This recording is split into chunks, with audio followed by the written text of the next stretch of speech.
founder, wideawakenews.com, host on the Rinse Radio Network. Are we seeing the canary in the coal mine when it comes to the slumping oil prices? This massive drop in oil, leveling out at $66 today. A lot of people think so, myself included, that this is a sign that the global economy is slowing down and trouble is on the way. But don't take my word for it. I'm going to give you some headlines from establishment mainstream media. You know, this is the same thing that happened in 2007, 2008. Establishment media was out there warning us about these mortgage-backed securities, about the implosion that could come in the housing sector. And sure enough, that came to pass. Well, they're out there again today and recently. Today's headlines are from the Telegraph. Bank's $650 billion bet on oil backfires as Brent crude slumps. CNBC came out and said U.S. crude exports to Asia stall on flood of OPEC oil. Bloomberg says beware of oil debt that lurks in your junk bond ETF.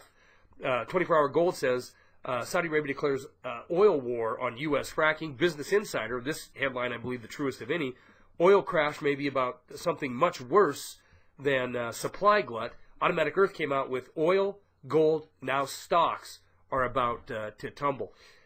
This is exactly what happened in 2008. Oil as an indicator showing where we're headed. In fact, Michael Snyder wrote an excellent piece I'll attach to this video where he points out only one time in the history of our country has oil ever fallen $40 in less than 6 months. And that was in 2008. And we all know what happened. This implosion on Wall Street. Well, it's fallen that much again. $66 a barrel it's resting at today. In 2008, these Wall Street institutions, these too big to fail, these ones that Hank Paulson's reached into the financial future of this country and ripped our financial security away in order to benefit these companies, they were tied to mortgage-backed securities. They were tied to the housing sector. And when it imploded, they should have imploded along with it. But that's not what happened. Fast forward to 2014, and trillions and trillions and trillions of dollars have been added in the red column for the United States of America. A lot of it in order to facilitate the growth and expansion and the creation of wealth for these same institutions. What are they tied to now? Well, 20% of the junk bond market is tied to the energy sector. So what happens when this massive section of the economy, this massive section of these Wall Street portfolios collapses and falls through the floor? You can be rest assured what's going to happen. You shouldn't be rest assured. You should be terrified of what's coming next.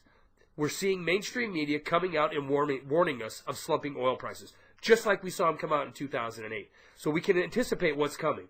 When it comes crashing down and these institutions start to fall and stocks start to fall, you're going to see the same players being drug out before the camera saying it's time for you to give up more of your financial safety and security in order to save these institutions because they are the economy. That's what they want us to believe. Goldman Sachs, Wells Fargo, Bank of America, they want us to believe these institutions and others like them are the true economy of our nation. And in fact, what have they done with this money? Have they created jobs? No, most of these institutions are laying off people. Are we creating jobs in this country? Well, if you consider part-time jobs and less than living wage jobs as a financial boon, then yeah, we're creating mediocre jobs at best. We're going to see a continued degradation of the standard of living and the degradation of the middle class in this country.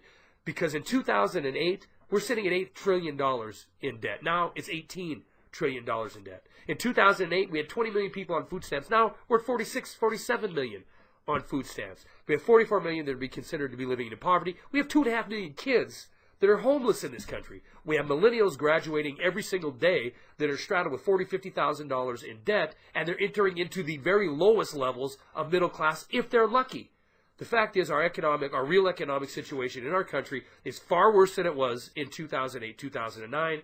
And when this next collapse comes, be it the end of 2014 going into 2015, it's going to be a wake-up call for the people that think that the only thing that points to success is a continued increase and escalation of the Dow Jones. Stories are attached. That's all I got.